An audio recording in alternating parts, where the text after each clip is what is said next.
5 আগস্টের পর বাংলাদেশের রাজনৈতিক পট পরিবর্তন এবং মার্কিন প্রেসিডেন্ট নির্বাচনে ডোনাল্ড ট্রাম্পের জয় দুটি ঘটনাকেই ইতিবাচক হিসেবে দেখছেন প্রবাসী বাংলাদেশিরা।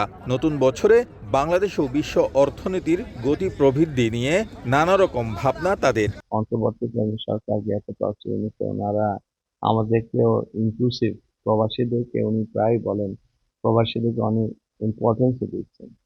তো আমি মনে করি যে আমরা যারা প্রবাসী আছি আমরা নতুন উদ্যোগে আমাদের দেশের জন্য আমরা কাজ করব। শুধু রেমিটেন্স না, এটার মধ্যে আছে যে বুদ্ধিমত্তা দিয়ে আমাদের স্কিল দিয়ে কিংবা ব্যবসায়ী অপরচুনিটি দেশের দিকে পাঠিয়ে সেটা করবো। সঠিক চ্যানেলে আমাদের অর্থ প্রেরণ করে এই সরকারকে কিন্তু আমরা অলরেডি সমর্থন করছি প্রথম থেকে। এমনিভাবে আমরা 2025-এও আরো আমাদের রেমিটেন্সের যে পাঠানোর যে সেটা আরো বাড়িয়ে দিব। আমরা আশাবাদী যে গোল্ডের দামটা যখন নিচে চলে আসবে তখন সবাই গোল্ড কিনতে পারবে, আমরা বিজনেস করতে পারবো। বিশ্বব্যাপী যুদ্ধ দামামার মধ্যেই সংযুক্ত আরব আমিরাতে বাংলাদেশিদের জন্য ভিসা বন্ধ হয়ে যায়।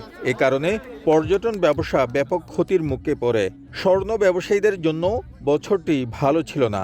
এসব ক্ষতি কাটিয়ে উঠে 2025 সালকে ভাগ্য পরিবর্তনের বছর হিসেবে দেখছেন এই ব্যবসায়ীরা। সরকারের কাছে একটা বিনীত অনুরোধ রাখবো যে ভিসার ব্যাপারে যেন এদেশের গভর্নমেন্টের সাথে একটু বসে যাতে ভিসাটা ওপেন করে দেয় দ্রুত। আমি আশাবাদী যে 2025 সাল গোল্ড সেক্টর বলেন আর বাংলাদেশের ইয়েতে বলেন নতুন সরকার আসছে, ব্যবসা বান্ধব ভালো হবে। 24 সালের উত্থান পতন সবকিছু মিলিয়ে ঝিলিয়ে ছিল, কিন্তু নতুন বছর আমরাও আশা করতেছি এর মধ্যে আবার ডোনাল্ড ট্রাম্প অফিসিয়ালি ক্ষমতা গ্রহণ করবে। তো আমরা আশাবাদী যে ক্ষমতা গ্রহণের পর পুরো বিশ্ব স্থিতিশীল হবে এবং ব্যবসায় আমরা অনেক ভালো কিছু প্রত্যাশা করতেছি।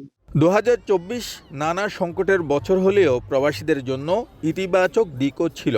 গেল সেপ্টেম্বরে দেশটিতে অবৈধ প্রবাসীদের জন্য ক্ষমা ঘোষণা করায় 50,000 প্রবাসী বাংলাদেশি এবার বৈধ হওয়ার সুযোগ পেয়েছেন। অন্তর্বর্তী সরকার গঠনের পর এয়ারলাইন্সের টিকিটের দাম কমায় স্বস্তি এসেছে প্রবাসীদের মাঝে। তাদের আশা 2025 সালে পরিকল্পিত এবং বাস্তবমুখী পদক্ষেপের মাধ্যমে বাংলাদেশ সরকার সংযুক্ত আরব আমিরাতের সঙ্গে সম্পর্কের নতুন দিগন্ত তৈরি করবে।